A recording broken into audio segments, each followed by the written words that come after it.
করেছেন। এই সূরা নাসকে নিয়ে ওরা ব্যঙ্গ করেছে। ওরা বলে আল্লাহ তো শুধু নাতানাতির কথা বলে, কয় কুল আউযু বিরাব্বিন নাস মালিকিন নাস ইলাহিন নাস, তার মানে শুধু নাস আর নাস। চিৎকার মেরে বলে নাউযুবিল্লাহ। কত বড় শয়তানের বাচ্চা ওটা, হ্যাঁ আবুল সরকার। হ্যাঁ, এই ফাউলদেরকে বাংলার জমিনে জায়গা দেওয়া যাবে না। যেই ফাউলদের কারণে আল্লাহর কোরআন অপমান হবে, নবীর সুন্নাহ অপমান হবে, ওদেরকে বাংলার জমিনে জায়গা দেওয়া হবে না।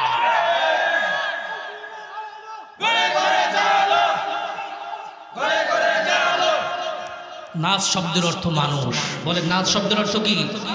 এই নাস্তিকরা যদি ঠিক না হয়, ওদের কোনো ধর্ম নাই। ওদের ধর্ম হলো হিন্দু, বৌদ্ধ, খ্রিস্টান, উপজাতি, ইহুদি, মুসলমান সব মিলে ঝিলে ওদের নাকি ধর্ম।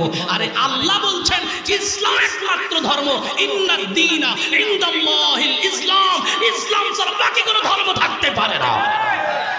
যারা বলে ইসলাম সহ, হিন্দু সহ, অন্যান্য জাতি সহ যারা বলে এই কথা, সব কিছু মিলে হলো বাউল ধর্ম। আল্লাহ নিষিদ্ধ করলেন ওটা বাউল না, ওইটা হলো ফাউল। কথা কোন ঠিক কিনা? এই ধরনের নাস্তিকদের জায়গা মুসলমানরা দিতে পারে না। কথা কোন ঠিক কিনা? এই নাস্তিকদেরকে বাংলার জমিন থেকে তাড়াতে হবে। আর যদি থাকতে চায়, হিন্দুরা যেমন হিন্দু পরিচয় থাকে, মুশরিক পরিচয় থাকে, বৌদ্ধরা বৌদ্ধ পরিচয় থাকে, মুশরিক পরিচয় থাকে, তোমরা বাউল যদি থাকতে হয়, মুসলমান নাম তোমরা নিজেদেরকে বলতে পারবা না। তোমরা আলাদা হিন্দু বৌদ্ধদের মতো করে নাম দিয়ে থাকো, আমাদের সমস্যা নাই। কিন্তু মুসলমানও দাবি করবা, আল্লাহর কোরআনকে বিকৃত করবা, আর আল্লাহর কোরআনের কর্মীরা বসে থাকবে, আঙ্গুল চুষবে, হবে না, সাফার দাঁত খুলে দেবে। আল্লাহ বলেন নামাজ তোমাকে শিক্ষা দেয়, এক কাতারে আসো, এক কাতারে আসো, ভেদাভেদ ভুলে যাও। আমার মালিক নামাজের মধ্যে যেমন তোমার মারামারি কাটাকাটি নাই, দলাদলি নাই, তুমি যেমন শান্তি পাও, আমি আল্লাহ এক কাতারে তোমরা সব মুসলমান যদি এক হয়ে যাও, এই জমিনের মধ্যে আমি আল্লাহ জান্নাতি হাওয়া চালু করে দেব। আমি ভাঙবো একটু পর, খেয়াল করেন। 2 নাম্বার বললাম আমরা থাকবো কয় কাতারে? সবাই বলে না, সব মুসলমান কয় কাতারে? এক কাতারে। 3 নাম্বার কথা হলো, আমরা যখন মুসলমানেরা এই নামাজে থাকি, নামাজে থাকার সময় আমরা প্রথমেই স্লোগান দেই, জোরে বলেন কার? আরো জোরে বলেন কার? প্রথমে ইমাম নিযুক্ত করলাম, 2 নাম্বার কাতার বন্দী হয়ে দাঁড়ালাম, 3 নাম্বার মুয়াজ্জিন সাহেব এইবার ইকামত দেওয়া শুরু করবে। ইকামতের ভেতরে শুরুতে জোরে বলেন কার নাম? যখন ইকামত শেষ হয়ে যাবে, ইমাম যখন এবার নামাজ শুরু করবে, নামাজের শুরুতে জোরে বলেন তো কার নাম? ওই শব্দটা একটু সবাই উচ্চারণ করি, জোরে আওয়াজ দিয়ে বলি। নামাজ শুরুতে কি বলি? আল্লাহু, আরো জোরে আল্লাহু আকবার। আল্লাহ বলে বান্দা, স্লোগান হবে তোমার জন্য, স্লোগান হবে একটা, দুনিয়ার অন্য কোন স্লোগান তোমার জবানে হবে না। নামাজ তোমাকে শিক্ষা দেয়, তুমি স্লোগান দাও একটা, সেটাই হচ্ছে নারায়ে তাকবীর, আল্লাহু আকবার। আল্লাহর আওয়াজ কি বুলন্দ করো। 3 নাম্বার গেল। 4 নাম্বার যখন আমরা মুসলমানের নামাজ শুরু করি, শুরুতেই পড়তে হয় আল্লাহর তাসবিহ, প্রশংসা, সুবহানাকা আল্লাহুম্মা ওয়া বিহামদিকা। এই প্রশংসা করলাম, জোরে বলেন কার? তাহলে আল্লাহর তাসবিহ দিয়ে শুরু করলাম, এরপরে আমাকে আপনাকে সূরা ফাতিহা ছাড়া নামাজ হয় না। নামাজের শুরুতেই সূরা ফাতিহার শুরুতে আল্লাহ বলে, আমি আল্লাহর প্রশংসা কর, বাকি কারো প্রশংসা করিস না। আমরা প্রশংসা করব কার? এরপরে যখন আমরা রুকুতে যাব, ইমাম শুধু একটা আওয়াজ দিবে, আল্লাহু আকবার। আল্লাহু আকবার বলেন। ইমাম যখন তাকবীর দিবে, তোমাকে হুকুম করেছে, অর্ডার করেছে, ইমামের নেতৃত্বকে তোমাকে মানতে হবে, মেনে তোমাকে রুকুতে যেতে হবে। কেউ যদি ঘাড় তেরামি করে, এইভাবে ঘাড়টা দাঁড় করে রাখে, ওই ঘাড় তেরার নামাজ কবুল হবে নাকি? হবে না। ইমামের অর্ডারকে মানতে হবে, অর্ডারই ফলো, অর্ডার করতে দেরি হবে, বান্দাকে রুকুতে যেতে দেরি হবে। এবার ইমাম দাঁড়িয়ে গেল, সামি আল্লাহু লিমান হামিদা। সুন্দর করে আল্লাহ পাক রব্বুল আলামিনকে জানিয়ে দিল। ওই আল্লাহ তাআলা আমাদের প্রশংসা শোনেন। যেই আল্লাহর যেই বান্দাটা প্রশংসা করে তার প্রশংসা শোনেন কে? এবার সিজদায় চলে গেল বান্দা। সিজদায় গিয়া মহান রবকে ডাক দিল, সুবহানা রাব্বিয়াল আ'লা। বান্দা দুইটা সিজদা দিয়া উঠলো। এইভাবে বান্দা নামাজ শেষ করলো। নামাজ যখন শেষ হয়ে গেল তখন ইমাম সাহেব মুসল্লিদেরকে নিয়ে আল্লাহর দরবারে দোয়ায় মশগুল হয়। রব্বানা আতিনা ফিদ দুনিয়া হাসানাতাও ওয়া ফিল আখিরাতি হাসানা ওয়া কিনা আযাবান নার। আল্লাহ জানিয়ে দিলেন, বান্দা নামাজ থেকে কি শিক্ষা পাই না? আসুন এক নাম্বার শিক্ষা নামাজ থেকে আমরা নেই। আল্লাহ বললেন, আমার নামাজ যদি তুমি সঠিকভাবে পড়তে পারো তাহলে এই জমিনে তোমার কোনো অভাব থাকবে না, তোমার টেনশন থাকবে না, সকল অন্যায় থেকে তুমি বাঁচতে পারবে। এই ওয়াদা জোরে বলেন কার? ইন্নাস সালাতা তানহা আনিল ফাহশাই ওয়াল মুনকার। যে নামাজি হয়ে যায়, পাক্কা নামাজি, আমার আল্লাহ বলে সে কোনোদিন চুরি করতে পারে না, ডাকাতি করতে পারে না, জিনা ব্যভিচার করতে পারে না, অন্যায়ভাবে মানুষের উপর নির্যাতন নিপীড়ন করতে পারে না, কারণ সে নামাজ পড়েছে। জোরে বলেন কার? মসজিদে যদি আমি মদখোর ইমাম বানাই তাহলে মসজিদের পরিবেশ ভালো থাকবে না, খারাপ হবে, দুর্গন্ধ ছুটে যাবে। মসজিদের ভেতরে আমি চরিত্রবান দেখলাম, নেশা টেশা করে কিনা সেটা দেখলাম, তার বংশ পরিচয় জানলাম, ওই ব্যক্তির টুপিদারি ঠিক মতো আছে কিনা জানলাম, 5 ওয়াক্ত নামাজ ঠিক মতো পড়ে কিনা জানলাম। সব কিছু জেনে মসজিদের ইমামতির দায়িত্ব দিয়ে 5,000 টাকা মাত্র বেতন দিলাম। ও মুসলমান, সামান্য একটা মসজিদে কয়জনের মুসল্লি হয়? 100 জন বা 200 জন মুসল্লি। এই 200 জন মুসল্লির ইমাম বানাতে গিয়া এতগুলো যাচাই বাছাই আমরা করি রে। আজ সমাজ কেন আমাদের অন্যায় দূর হয় না?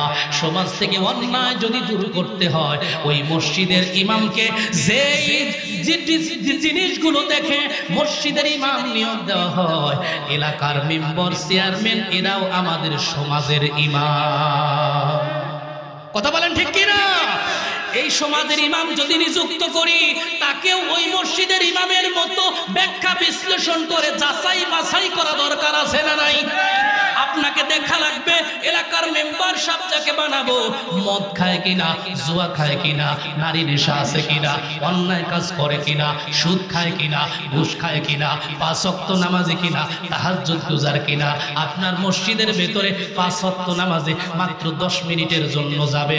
ওই 10টা মিনিট ভালো থাকার জন্য যদি একজন ইমামকে চুলচেরা বিশ্লেষণ করে ইমামতি দেন, তাহলে আপনার সমাজে বসবাস করবে 10 মিনিট না, কম পক্ষে 5 বছর। আওয়াজ দিয়ে বলেন ঠিক কিনা? আপনার এই 5 বছরের প্রত্যেকটা মুহূর্তে মেম্বারের দরকার, চেয়ারম্যানের দরকার। আপনাকে খেয়াল করা লাগবে। মসজিদের ইমামের চরিত্র যেমন পরীক্ষা করেছি, তাহাজ্জুদ গুজারি পরীক্ষা করেছি। ওই মসজিদে মাত্র 200 মানুষ ছিল, আমার এলাকার ভেতরে তো কমপক্ষে 10,000 মানুষ আছে। 10,000 মানুষের ইমামতি যে করবে, মসজিদের ইমামের চাইতে বেশি চরিত্রবান হওয়া দরকার আছে না না? নামাজ আমাকে 1 নম্বর শিক্ষা দেয়। তুমি মসজিদে যে ইমাম সিলেক্ট করেছো, তোমার সমাজের ইমামতিতে মুসল্লি আরো বেশি হবে। এই মুসল্লির ইমাম মসজিদের ইমামের চাইতেও পাক্কা ইমানদার লাগবে। কথা বল ঠিক কিনা? এবার আমি এমপি বানাবো, মন্ত্রী বানাবো, তারা কয়েকটা ও মুসলমান একটা জেলার পূর্ণাঙ্গ দায়িত্বপ্রাপ্ত হবে, তাদের আন্ডারে লক্ষ লক্ষ মানুষ থাকবে। একজন মন্ত্রীর আন্ডারে লক্ষ লক্ষ মানুষ। এদেরকেও যদি বানাতে হয়, চরিত্রবান দেখা দরকার আছে না নাই? আমার ভাইয়েরা, দেশের একজন প্রধান বানাবো, ওই দেশের প্রধানটা হওয়া কি চাকরিখানি ব্যাপার? না না রে মুসলমান, মসজিদের ইমামতি আমার আপনার নবী করেছেন, রাষ্ট্রের ইমামতি করেছেন। জোরে বলেন কে? আমাদের নবী রাষ্ট্রের ইমাম ছিলেন কিনা? জোরে বলেন না ছিলেন কিনা? আল্লাহর নবী সাল্লাল্লাহু আলাইহি সাল্লাম যেদিন পৃথিবীতে এসেছেন, ওই দিনের নাম ছিল আইয়ামে জাহিলিয়াত। বলেন ওই দিনের নামটা ছিল কি? বলেন না, আইয়ামে জাহিলিয়াত। জাহিলিয়াত আর মূর্খতার সয়লাব। একটা মানুষও ভালো ছিল না, একটা মানুষও ভালো ছিল না। আল্লাহর নবী একা ভালো মানুষ আসলেন। বলেন না কয়জন কয়জন কয়জন? আপনার এই এলাকা থেকে আপনারা শপথ নেবেন আজকে আপনি একা ভালো হওয়া লাগবে, একাই ভালো হওয়া লাগবে। এলাকার কেউ ভালো না, আপনি শপথ নেবেন আমি একা ভালো হব। আল্লাহর নবী একা ভালো হয়ে পৃথিবীতে এসেছেন। 40 বছর পর্যন্ত তিনি কাফের মুশরিকদের কাছাকাছি থেকে মানুষ হয়েছেন, বড় হয়েছেন। এদিকে মূর্তি পূজা করেছে, ওদিকে বিভিন্ন সূর্যের পূজা করেছে, গাছের পূজা, মাছের পূজা করেছে। আল্লাহর নবী 40 বছর পর্যন্ত তাদের কিছুই বলে নাই। এই জন্য আল্লাহর নবীকে তারা উপাধি দিয়েছে আল আমিন। জোরে বলেন নামটা কি? 2 নাম্বার উপাধি দিয়েছে আস-সাদিক, তথা বিশ্বাসী, সত্যবাদী। আমার নবীকে আল আমিন কেন বললেন? বিশ্বাসী কেন বললেন? আমানতদার কেন বললেন? ওই যুগে একজন আরেকজনের কাছে মাল রাখলে নিরাপদ থাকতো না। যেমন আজকে যদি আমি আপনাকে বলি আমার 100 টাকা আপনি রাখেন, আগামীকাল এসে আপনার কাছ থেকে দেব।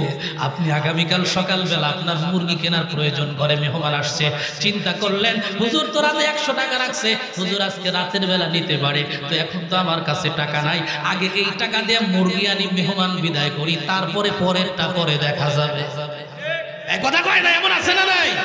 আল্লাহর নবী বলেন আমার কাছে যখন কাফেররা আমানত রাখতো, যেটা যেইভাবে রাখতো পরের দিন এসে চাইলে ঠিক ওইভাবেই বের করে দিত।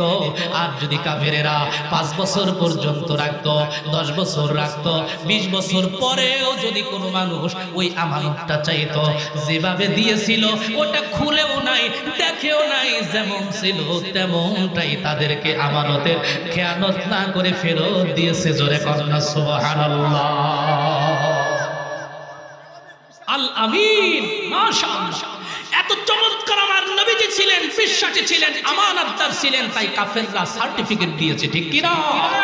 আমার আপনার নবী 40 বছর পর্যন্ত জাহিলিয়াতের যুগে বসবাস করে। আমার নবী কিন্তু ভুল করে না, আমার নবী সত্যবাদী। সবাই উল্টা পাল্টা কাজ করে, আমার নবী করে না।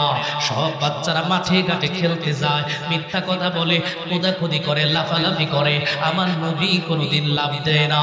ছোট্টবেলা আমার আপনার নবীকে শিশু শুধু আচরণ থেকে আমার মালিক মুক্ত করার জন্য ফেরেশতা পাঠিয়েছিলেন। এই সিনাটাকে চাক করেছেন, চাক। জোরে বলেন কি করেছেন? Open heart surgery. শিশুকালে আমার আপনার নবী ওপেন হার্ট সার্জারি করেছে, হার্ট বের করেছে, গোশতের টুকরা বের করে ও মুসলমান জান্নাতি তস্তরি দিয়া পেয়ালার মধ্যে রেখে জমজম পানি দিয়া পরিষ্কার ধুয়ে আমার নবীর এই দেহের মধ্যে আবার বসায় দিয়েছে। আমার আপনার নবী সরকারে তাআলাম মুহাম্মদ সাল্লাল্লাহু আলাইহি ওয়াসাল্লাম এইভাবে দুনিয়ার কারো সঙ্গে কখনো মিল হয় নাই। 40 বছর টাকরা যুবক ও মুসলমান মধ্যম বয়স হয়ে গেল। আল্লাহর নবীর কাছে আল্লাহর পক্ষ থেকে উঠে আসলো, নবী গো আর দেরি করা যাবে না। 40 বছর জাহিলি যুগে বসবাস করলেন, আপনি আপনার চোখ দিয়া তাকায় দেখলেন এমন কোন দিন না যায় নাই যেই দিন আপনার চোখের সামনে তারা অন্যায় করে নাই। আমার বাইতুল্লাহ কাবা ঘর আমি তওয়াফ করতে বলেছি, ওরা আমার বাইতুল্লাহর কাছে এসে নিজের লুঙ্গি খুলে উলঙ্গ হয়ে তারা তওয়াফ করত। জোরে আওয়াজ দিয়ে বলেন না নাউযুবিল্লাহ। ও নবী, ওরা উলঙ্গ হয়ে তওয়াফ করে, ওরা ল্যাংটা বাবা সাজে। তুমি নবী পবিত্র, তোমার কাপড় আছে, তোমার শরীর কোনদিন ল্যাংটা হবে না। আল্লাহর জমিনে যারা ল্যাংটা বাবা দাবি করবে ওরা আসলে বাবা না, ওরা এই পৃথিবীর নিকৃষ্ট কুকুর। আমার নবীকে খানায়ে কাবা সুন্দর করে নির্মাণ করার জন্য তাকে দেখলেন আব্দুল মুত্তালিব কাবা ঘর নির্মাণ করতেছেন। সবাই মাথায় করে পাথর ইট নেয়, নিজের লুঙ্গি খুলে মাথায় পাগড়ি বাঁধে, ওই যে লুঙ্গি খুলে পাগড়ি বাঁধা, মাথায় যেন আঘাত না পায়। সবাই মিলে খানায়ে কাবা নির্মাণ করে। আমার নবীজিকে ডাক দিয়া বলে ও ভাতিজা, আবার কেউ বলে ও নাতি ভাই, তোমার পরনের লুঙ্গি খুলে মাথায় নিয়ে তুমি কাবা ঘর নির্মাণে শরীর শরীক হও। আল্লাহর নবী বলে আমি এমনি এমনি হাত দিয়ে নিয়ে সেখানে শরীক হব। তারা বলে না, তোমার হাতে ব্যথা পাবে, মাথায় ব্যথা পাবে। আল্লাহর নবীকে বললেন মাথায় যাতে ব্যথা না পাও এই জন্য পরনের কাপড়টা তুমি খুলে মাথায় বেঁধে নাও। তারা যখন আল্লাহর নবীর এই পরনের কাপড়ের মধ্যে হাত দিয়েছে, দেরি হয় না, আমার আপনার নবী বেহুশ হয়ে জমিনে পড়ে গেছে। আল্লাহু আকবার বলেন। যেই নবী উলঙ্গ হবে তো দূরের কথা, যেই নবীর পরনের কাপড়ের মধ্যে হাত দিতে আল্লাহর নবী বেহুশ হয়ে যায়, ইজ্জত কেমনে বের করবে? অথচ আমার আপনার নবী বাচ্চা মানুষ, শিশু মানুষ। আমার আপনার বাচ্চাদেরকে উলঙ্গ রাখি আমাদের কিছুই মনে হয় না। আমার আপনার নবী ডাক দিয়ে বলে আমার এত গায়রতে আঘাত লেগেছে, আমি তো হলাম পবিত্র, আমি আমার আল্লাহকে মানি, আমি সতর্ক হতে পারি না। নবীর উম্মত যারা দাবি করবে, আল্লাহর ওয়ালি যারা দাবি করবে, ন্যাংটা হলে ওয়ালি হতে পারে না, ওরা টাটকা শয়তান। এই কথা বলেন ঠিক কি না? আল্লাহর নবী পবিত্র, জীবনে সতর্ক হলেন নাই মানুষের সামনে, আর এরা উলঙ্গ হয়ে বসে থাকে। কই দেখো, কিছু না থাকলে অন্তত বাবার মাল আছে, মাল আছে। জোরে বলেন না নাউজুবিল্লাহ। জুতা দিয়ে বাইরানো দরকার, কথা কোন? আমার ভাইয়েরা, আল্লাহর নবী সাল্লাল্লাহু আলাইহি ওয়াসাল্লাম 40 বছর পর আল্লাহ হুকুম দিলেন, নবী গো জাহিলি যুগ দিলে দেখলেন এই জাহিলি যুগ কিন্তু ভালো হবে না, আপনি মধুর মধুর ওয়াজ করলে ভালো হবে না, আমি আল্লাহর বিধান জমিনে কায়েম করা লাগবে। একটু আওয়াজ দিয়ে বলেন কথা ঠিক কিনা? আল্লাহর নবীর কাছে আল্লাহ ওহী পাঠিয়ে দিলেন, ইয়া আইয়ুহার রাসূল বাল্লিগ মা উনজিলা ইলাইকা মির রাব্বিক। নবী গো আপনার কাছে আল্লাহর পক্ষ থেকে যা নাজিল হয়েছে এটা নিয়ে চুপ করে বসে থাকলে হবে না, আপনার জাতির কাছে জাহিলি যুগের মানুষের কাছে দাওয়াত দিয়ে দেন। কুলু লা ইলাহা ইল্লাল্লাহ। কবুলের টাইম নাই, মূর্তির টাইম নাই, এক আল্লাহকে মানো, বন্দেগী করো, তোমরা সফলতা অর্জন করবে। জোরে আওয়াজ দিয়ে বলা যাবে কি সুবহানাল্লাহ? ও মুসলমান, আমি শেষের দিকে আসছি, একটু খেয়াল করেন। আল্লাহর নবী এতটুকু দাওয়াত দেওয়ার কারণে আর কিচ্ছু বলে নাই। আমার আপনার নবীর উপরে আঘাতের পর আঘাত শুরু হয়ে গেল। তাইফের ময়দানে নবীজিকে 3 বার বেহুশ করে জমিনে ফেলে দিল। আমার মালিক সহ্য করতে পারলেন না, জিব্রাইলকে পাঠিয়ে দিলেন, জিব্রাইল যাও, আমার নবীর গায়ের মধ্যে যে রক্ত দিয়েছি কোন মশা মাছি পড়ার হুকুম আমি কখনো দেই নাই।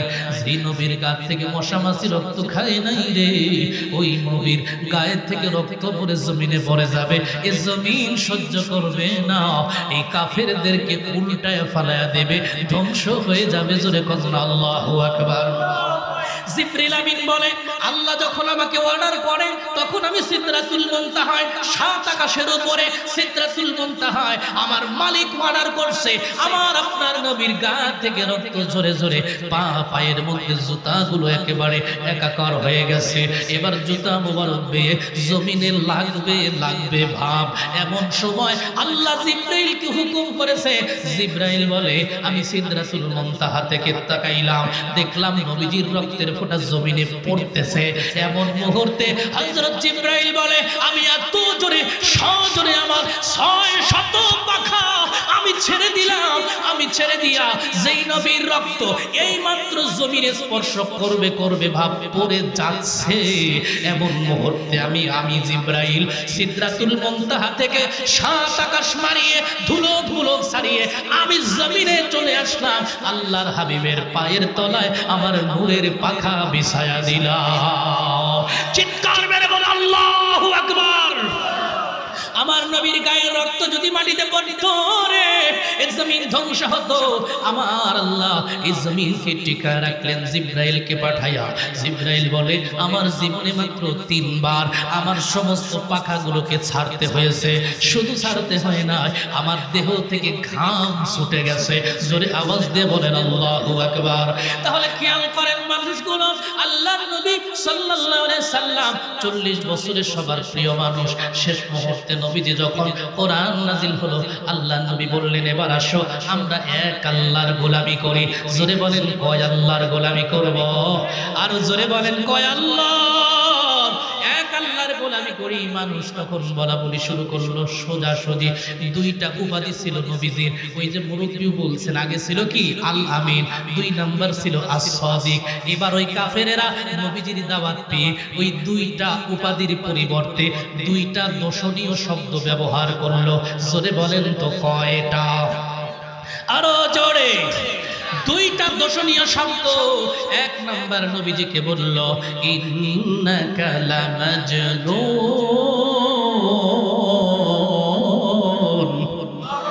ও নবী এতদিন তোমাকে ভালো বলছিলাম, আজ তো দেখি তুমি পাগল হয়ে গেছো। নাউযুবিল্লাহ বলেন।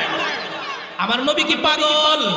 আবু জেহেল যেই মানুষকে আল আমিন বলতো আজকে আল আমিনের পরিবর্তে বলল হলো আর কি মাজনুন, তুমি পাগল। আল আমিনের পরিবর্তে পাগল। 2 নাম্বার দোষণীয় উপাধি দিল। এতদিন বলেছিল আস-সাদিক, আজকে ডাক দিয়া বলল তুমি তো হয়ে গেছো সাহের, তথা তুমি জাদুকর। একটু চিৎকার মেরে বলেন নাউযুবিল্লাহ। আমার ভাইয়েরা, সেই জন্যই তো বলি ও মুসলমানেরা, আল্লাহর নবীর আদর্শ যদি আমরা গ্রহণ করি তাহলে নবীর আদর্শ আমরা গ্রহণ করলে পরে 40 বছর পর্যন্ত যদি জাহেলিয়াতের মতো চলি তাহলে আমাদের কোনো সমস্যা নাই। আমরা খুব বড় বুজুর্গ। কথা বলেন। আমরা হয়ে যায় আল্লাহর ওলি, মানুষ মনে করে এটা বুজুর্গ। যেদিন বলি যে আল্লাহর কালামের পথে আমরা ফিরে আসি, আল্লাহ পাকের 500 হুকুমই কোরআনে আল্লাহ নাজিল করেছে। আসো না মসজিদে যে আল্লাহর বন্দেগী করি, বাহিরেও সে আল্লাহর বন্দেগী করি। সেই দিন থেকে বলে এটা বুজুর্গ না, এটা পিসাব না, এটা নষ্ট হয়ে গেছে, এ হুজুর ভালো না। আওয়াজ দিয়ে বলেন কথা ঠিক কিনা? ওই তাহেরি ভাইয়ের মতো তো আমার কেউ বলতে হয় আমি তো ভালো না, কথা কর ঠিক কিনা?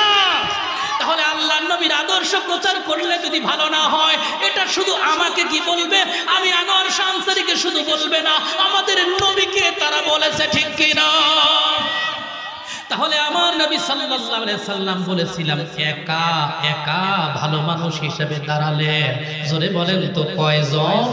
একা দাঁড়িয়ে গেলেন কাফেরদের মোকাবেলায়, জাহেলিয়াতের মোকাবেলায়। ডাক দিয়ে বললেন খাদিজা, আমার মালিক আমাকে নবী বানিয়েছেন। খাদিজা বলে আমাকে কালিমা পড়িয়ে দেন, মুসলমান হয়ে গেলেন। আবু বকরের কাছে সংবাদ পৌঁছে গেল, আবু বকর বলে আমাকে কালিমা পড়িয়ে দেন। ওসমান আলীর কাছে সংবাদ পৌঁছে গেল, কালিমা পড়ে নিলেন। এইভাবে ধীরে ধীরে ধীরে ধীরে আল্লাহ নবীর সঙ্গে যারাই কালিমা পড়ে ঈমান এনেছে ওরা ধনী না, বড়লোক না, তারা ছিল গরিব। এই জন্য আমরা তাকায় দেখি রে, আজকে মসজিদ ভক্ত তারা, গরিব মানুষ যারা, আলেম ভক্ত তারা, গরিব মানুষ যারা। আর বড়লোক মানুষগুলোর একটু অহংকার থাকে, তারাও দিনের পথে আসে, তবে সময় লাগে। যেমনই ভাবে হযরতে ওমর অর্থ সম্পদ ভালো ছিল, আবু জেহেলের সঙ্গে একাকার হয়ে মিলেমিশে চলত। আল্লাহ নবীর কল্লা কাটার জন্য রাজি হয়েছিল আবু জেহেলের কাছে। আমার নবী আল্লাহর কাছে দোয়া করলেন হযরত ওমরের মতো পালোয়ান। খেয়াল করেন কত বড় সাহস ছিল, কত বড় সাহস। ওখানে হাজার হাজার কাফের ছিল, কেউ সাহস করলো না আমার নবীর গলা কাটতে। আর হযরতে ওমর দাঁড়িয়ে গিয়েছিল, কত বড় পালোয়ান। বোঝা গেল মাল সম্পদ মানুষকে অহংকার করে রে। ওই যেই মানুষটা অহংকার থেকে বিচ্যুত হয়ে আল্লাহর সামনে মাথা নত করে, আমার মালিক তার মর্যাদা বাড়ায় না, কমায় দেয়। আবু জেহেল উট ঘোষণা করছিল কয়টা জানেন? 100টা। জোরে বলেন কয়টা? আর লাল উট সেই জামানায় সবচেয়ে দামি উট, এই লাল উট দামি। এই লাল উট ঘোষণা করেছিল। ওমর যখন নবীজির কল্লা আনতে যাবে, আমার মালিক কোরআনুল কারীমের আলোচনায় হেদায়েত দিলেন। হযরতে ওমর 100 লাল উটের লোভ লালসা দিল থেকে বের করে দিলেন। আমার মালিক বলেন, যেই ওমর 100 লাল উটের ভালোবাসা ছেড়ে দিয়েছে, আমি আল্লাহ আমার ওমরকে আর ছোট রাখবো না, অর্ধেকটা দুনিয়ার শাসক বানিয়ে দেব। জোরে বলেন আল্লাহু আকবার। দুনিয়ার লোভ ছাড়ো, 5 বছরের লোভ ছাড়ো, 2 বছরের লোভ ছাড়ো। আর দুনিয়ার লোভের কারণে আল্লাহর আইন ভুলে গিয়েছো, বাপদাদার আইন চালু করতে চাও। কালমাস আর লেলিনের তৈরি করা আইন দিয়ে তুমি সমাজে চলতে চাও, আল্লাহ বলে দুনিয়ার 5 বছরের লোভ ছেড়ে দে, আমি আল্লাহ পুরা দুনিয়ার শাসনকর্তা তোরে বানিয়ে দেব। যদি আওয়াজ দিয়ে বলেন কথা ঠিক কি না?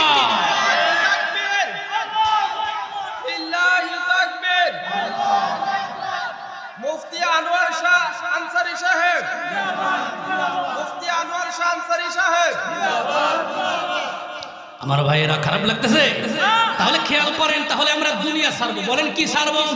দুনিয়ার লোভ ছাড়বো, আল্লাহর বিধান আঁকড়ে ধরবো, তবেই তো আমাদের জান্নাত হবে। কথা কোন ঠিক কিনা? আমি এখন বলি শোনেন, আল্লাহ নবী 40 বছর পর কাফেরদের বিরুদ্ধে সশস্ত্র বাহিনী নিয়ে যুদ্ধ পর্যন্ত করেছেন। যখন মানুষের গায়ে হাত বুলানো দরকার তখন আদর করেছেন, যখন তরবারি নেওয়া দরকার তখন তরবারি নিয়েছেন। শুধু যদি বলি আমরা শুধু মিষ্টি খাবো, তরবারি নেব না, এটা নবীর সুন্নত না। শুধু যদি বলি শুধু তরবারি নিয়েই চলবো, মিষ্টি খাবো না, এটাও সুন্নত না। কথা কোন ঠিক কিনা? জায়গা মতো যেখানে যেটার দরকার সেখানে সেটা প্রয়োগ করা লাগবে। কথা কোন? আমরা শুধুমাত্র বলি হালুয়া খাওয়া সুন্নত, তাই হালুয়া খাই, কিন্তু নবী যে হালুয়া কেন খাইলেন ওইটা ভুইলা যায়। নবী হালুয়া খাইছেন কেন? উনি জবাব দিলেন নবীর দাঁত ছিল না। দাঁত কেন চলে গেল?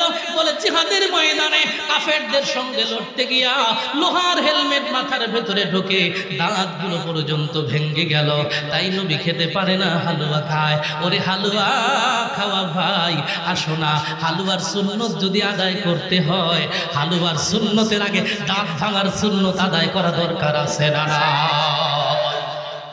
হালুয়া তুমি সুন্নত হিসেবে খাও, আগে নবীর সুন্নত দাঁত আগে ভাঙো, তারপরে হালুয়া খেতে আসো। কথা কোন ঠিক কিনা? আল্লাহর নবী সাল্লাল্লাহু আলাইহি সাল্লাম এবার সুন্দর কোরআনুল কারীম দিয়া ও মুসলমান কাফেরদের এই সব কিছু মোকাবেলা করলে সমাজ গঠন করলেন। এই সমাজে এখন চুরি নাই, রাহাজানি নাই, অন্যায় নাই, আমানতের খেয়ানত নাই, সোনার সমাজে পরিণত হয়ে গেল। নামাজ আমাকে শিক্ষা দেয়, ও দুনিয়ার মানুষ, তোমার নবী, যেই নবী পৃথিবীতে না আসলে তুমি আসতা না, এই কুল কায়নাত তুমি পাইতা না।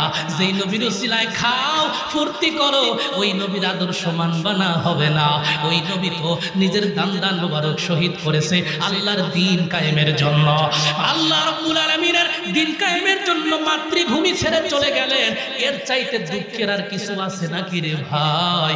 নিজের বাপ দাদার জায়গা ছেড়ে দূরে চলে যেতে হয়, তাহলে সেই নবীর আদর্শ যদি না মানতে হয়, তাহলে অবশ্যই এই দুনিয়াটা আল্লাহর নবীর যুগে যেমন জান্নাতের মতো ছিল, ইনসাফ ছিল, আবু বকরের সময় ইনসাফ ছিল, ওমরের সময় ইনসাফ ছিল, এই জামানায় ইনসাফ তৈরি হবে কি হবে না?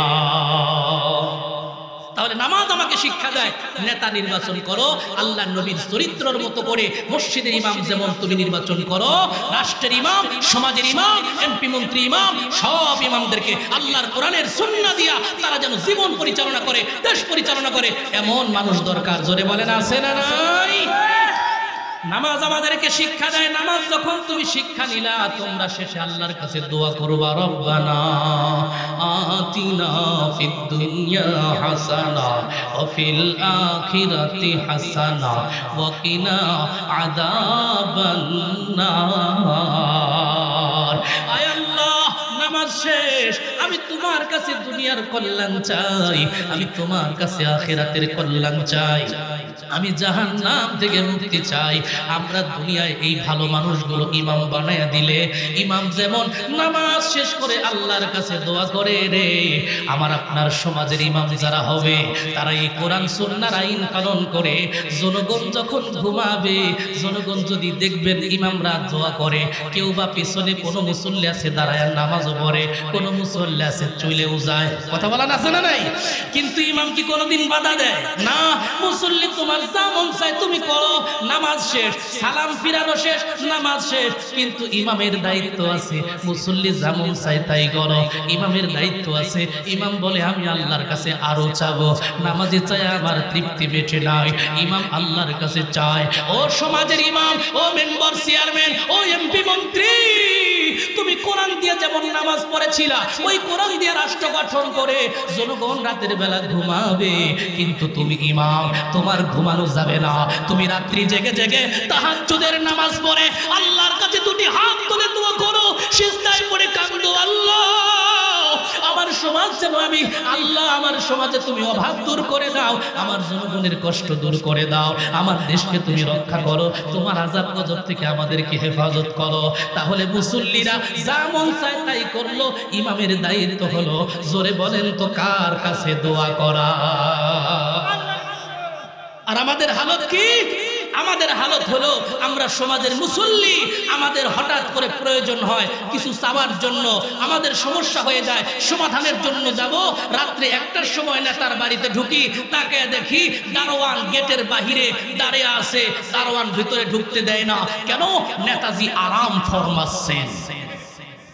কথা কোন ঠিক কিনা? নেতার পরিচয় হবে রাত্রি জেগে আল্লাহর কাছে দোয়া করা। হযরত ওমর যতদিন শাসন করেছে রাতে ঘুমায় নাই, হযরত আবু বকর সিদ্দিক যতদিন শাসন করেছেন রাতে ঘুমায় নাই। যদি প্রশ্ন করেন কেমনে, কোনো প্রমাণ আছে? আপনি প্রমাণ নিয়ে নেন। হযরত ওমরের ঘটনা সবাই জানেন, শুনেছেন। গভীর রাতে বের হয়েছেন, সমাজের মানুষগুলো কে কোন অবস্থায় আছে তাকে দেখেন, সবাই ভালো সবাই ভালো, কিন্তু মরুভূমির শেষ কিনারায় একটা শিশু বাচ্চাদেরকে কাছে নিয়ে, একটা মহিলা সে খেতে পারে না, আগুনে জাল দিচ্ছে আর বলতেছে বাবা একটু দেরি করো, মা একটু দেরি করো। হযরত ওমর তাকায় দেখলেন, দেখতে দেখতে সন্তানগুলো ঘুমায় গেল। ওমর ডাক দিয়ে বলে, সাধারণ মানুষের বেশে গিয়ে বলে, ও মা তুমি কি করতেছো? বলে আমি পানি জাল করতেছি। তো সন্তানগুলোর মিথ্যা কথা বললে কেন? মা ডাক দিয়ে বলে, আমার দেশের শাসক আমার খোঁজ খবর নেয় নাই, আমার খোঁজ খবর না নেওয়ার কারণে আমার ঘরে খাবার নাই, পানি জাল করতেছি, সান্ত্বনা দিচ্ছি, যখন ঘুমিয়ে যাবে আমিও ঘুমিয়ে যাব, খেতে দিতে পারি না। ওমর তার মেধা শক্তি বৃদ্ধি পেয়ে গেল, ডাক দিয়ে বলে মা একটু অপেক্ষা করো। দৌড়ে কোষাগারে চলে গেলেন, রাষ্ট্রীয় কোষাগার থেকে আটার বস্তা মাথায় নিয়ে মহিলার সামনে এসে দিলেন। চাকর বলে, ওমর খলিফাতুল মুসলিমিন, আমি ঘাড়ে নেই। খলিফা দিলেন না, কারণ আমি আল্লাহর আসামি হব, আমার রাষ্ট্রে একজন না খেয়ে মরে।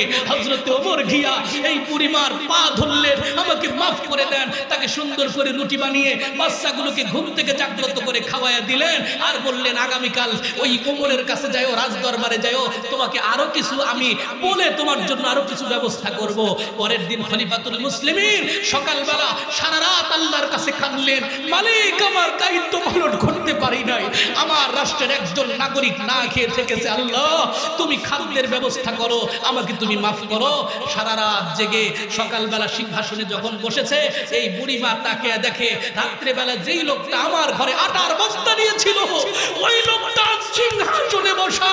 ডাক দিয়ে বলে, বাদশাহ তার ক্ষমা করে দেন, আমি চিনতে পারি নাই, রাতে অনেক বকাবকি করেছি।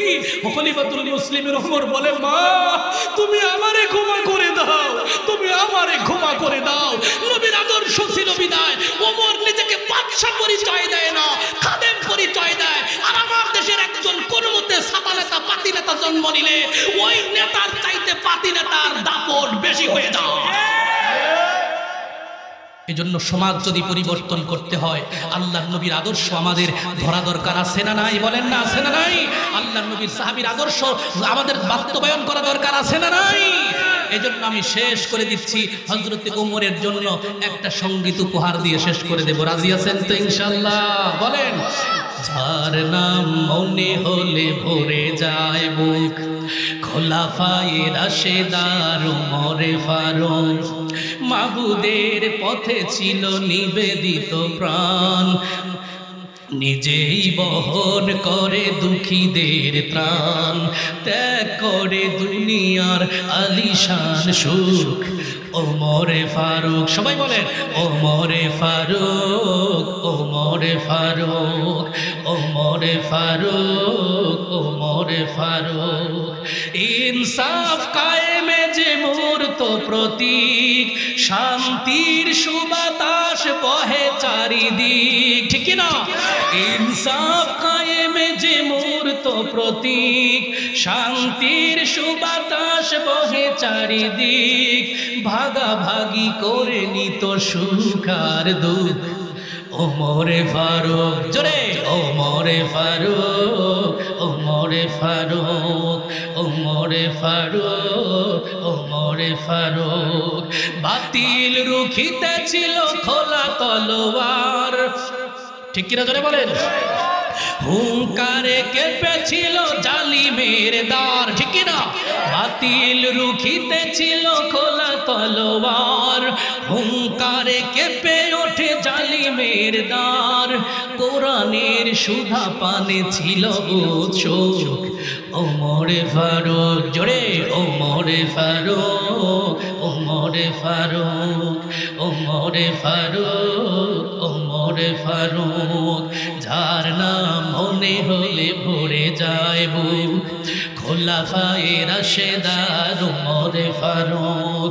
মাবুদের পথে ছিল নিবেদিত প্রাণ, নিজেই বহন করে দুঃখীদের ত্রাণ।